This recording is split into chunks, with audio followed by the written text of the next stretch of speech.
푹신한 앞으로 헤어, 나긋나긋한 목소리, 그리고 행복한 작은 나무들. 바블로스 하면 딱 떠오르는 이미지죠? 우리에겐 평온함의 상징 같은 사람이잖아요. 그런데 말이죠. 그 평화로워 보이는 캔버스 뒤에 그의 이름과 유산을 둘러싼 아주 거센 폭풍이 숨겨져 있었다는 사실 혹시 알고 계셨나요? 오늘 그 이야기를 해보려고 합니다. 네, 바로 이 말. 다들 기억하시죠? 밤로스 덕분에 나는 그림에 영 소질이 없어 하던 수많은 사람들이 두려움 없이 붓을 잡게 됐잖아요.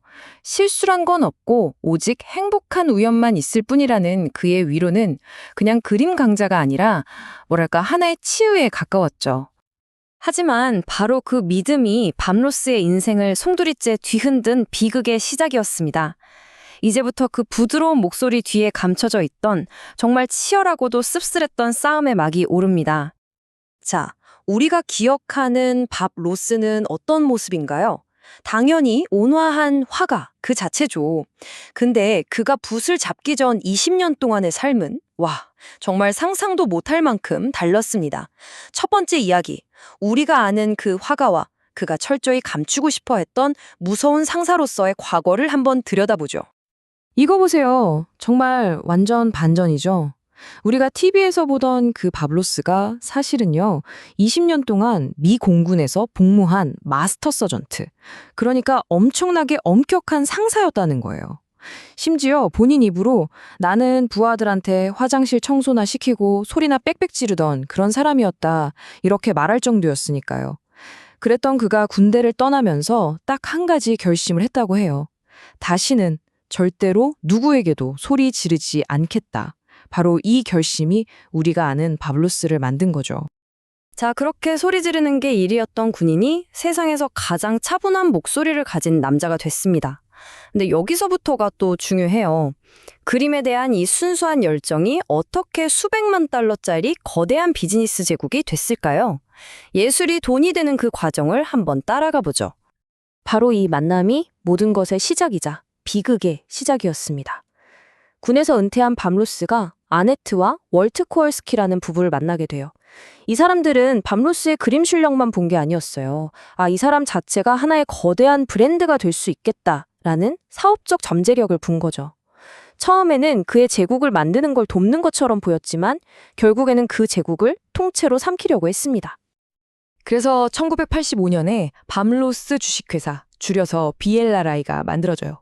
여기 보시면 밤로스 부부랑 코알스키 부부가 정확히 25%씩 똑같이 지분을 나눴죠. 겉으로 보기엔 정말 완벽한 동업 관계처럼 보였어요. 근데 여기서 우리가 꼭 알아야 할 게 있어요. 뭐냐면 밤로스는 TV 방송으로 번 돈은 거의 다 기부했어요. 진짜 돈은 어디서 나왔냐? 바로 그의 이름이 붙은 물감, 붓, 이런 미술용품들, 바로 이 상품 판매에서 어마어마한 돈이 나오기 시작했던 거죠. 이 모든 비극적인 싸움의 한가운데에는 바로 지적 재산권이라는 좀 어려운 말이 있어요.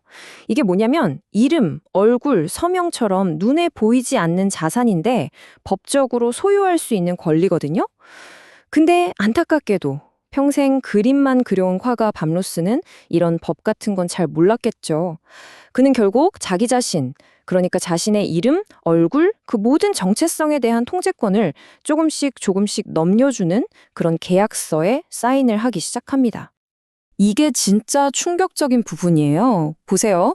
복잡한 법률 용어로 가득 찬 계약서를 통해서 비아라이는 사실상 밤로스라는 한 사람을 통째로 소유하게 된 거예요. 그의 이름, 그의 얼굴, 그 특유의 서명, 이걸 넘어서서 그가 방송에서 했던 이야기들, 심지어 그 유명한 행복한 작은 나무들이라는 말까지, 이 모든 게 밤로스 개인이 아니라 회사의 자산이 되어버린 겁니다. 와, 회사는 점점 커지고 돈도 많이 벌었지만 물밑에서는 보이지 않는 균열이 점점 더 커지고 있었어요.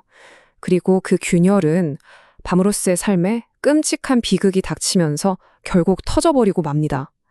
이제 그의 마지막 유산을 위한 싸움이 어떻게 시작됐는지 그 이야기로 들어가 보겠습니다. 이 타임라인을 보시면 비극이 어떻게 진행됐는지 한눈에 보입니다. 가장 결정적인 순간이 바로 1992년이에요.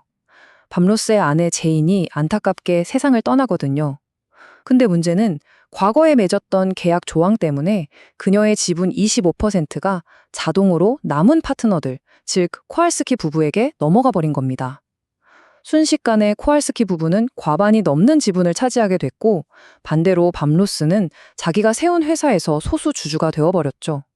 힘의 추가, 완전히 기울어 보인 거예요.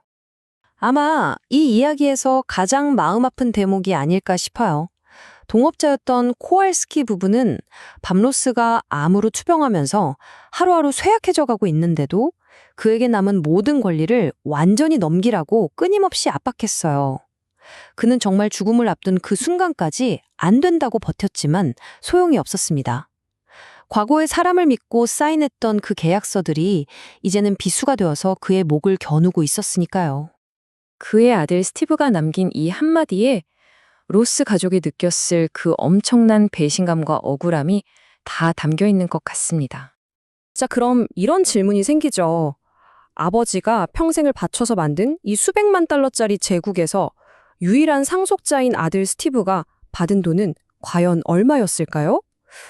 네, 믿기지 않겠지만 화면에 보이는 이 숫자 그대로입니다. 0 원. 단 한 푼도 받지 못했습니다. 지금도 밤로스라는 브랜드는 어마어마해요. 커피, 머그컵, 와플 기계는 기본이고요. 심지어 할로윈 코스튬까지 정말 상상할 수 있는 모든 상품에 그의 얼굴이 붙어서 팔려나가고 있죠. 그리고 이 거대한 제국에서 나오는 그 모든 돈은 지금도 여전히 코알스키 가문이 운영하는 바로 그 회사 BRI의 차지가 되고 있습니다. 참, 듣고 있으면 정말 씁쓸한 이야기죠. 그럼 과연 이 복잡한 법적 다툼이나 상업적으로 변질된 브랜드를 다 걷어내고 나면 진짜 바브로스에게는 뭐가 남았을까요? 그의 인생은 그냥 불행한 사고였을까요? 아니면 그가 늘 말했던 것처럼 그래도 행복한 우연이었을까요? 이제 그의 진짜 유산이 뭔지 한번 찾아가 보죠. 정말 아이러니한 건 뭔지 아세요? 회사가 상품으로 팔고 있는 바로 그 진정성 있잖아요. 그것 때문에 밤러스는 세상을 떠난 후에 오히려 더 유명해졌다는 거예요. 그의 따뜻한 위로와 메시지는 넷플릭스나 트위치 같은 새로운 플랫폼을 통해서 지금 세대한테까지 전해졌고 여전히 정말 강력한 힘을 발휘하고 있습니다. 바브로스는 생전에 자기 그림에 대해서 항상 이렇게 겸손하게 말했어요. 내 그림이 대단한 스미소니안 박물관 같은 데 걸릴 리는 없겠죠. 하지만 분명히 사람들이 자기 집에 걸어두고 자랑스러워할 만한 그런 그림은 될 겁니다. 라고요. 그냥 평범한 사람들의 작은 즐거움을 위한 그림이라는 거였죠. 그런데 운명은 정말 영화 같은 반전을 준비해두고 있었습니다. 이것 좀 보세요. 정말 멋지지 않나요? 2019년에 그의 그림이 그가 절대 걸릴 리 없다고 말했던 바로 그 스미소니언 국립박물관의 영구 소장품이 됩니다. 살아있을 땐 비평가들한테 무시당하고 본인 스스로도 에이 설마 했던 그 일이 마침내 현실이 된 거죠. 아내를 먼저 떠나보내고 정말 깊은 슬픔에 빠져 있을 때 그가 이런 말을 남겼어요. 좋은 시절이 오고 있다는 걸 알려면 가끔은 슬픔도 필요한 법이죠. 저는 지금 그 좋은 시절을 기다리는 중입니다. 어쩌면 이 말이 그의 삶 전체를 보여주는 것 같아요. 그의 그림 속에도 항상 빛과 어둠이 함께 있었던 것처럼 말이죠. 결국 이 이야기는 밤로스 한 사람의 이야기를 넘어서 우리 모두에게 하나의 질문을 던지는 것 같아요.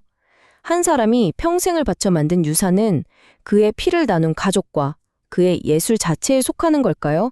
아니면 그를 온 세상에 알린 비즈니스에 속하는 걸까요? 진정한 유산의 주인은 과연 누구일까요? 여러분은 어떻게 생각하시나요?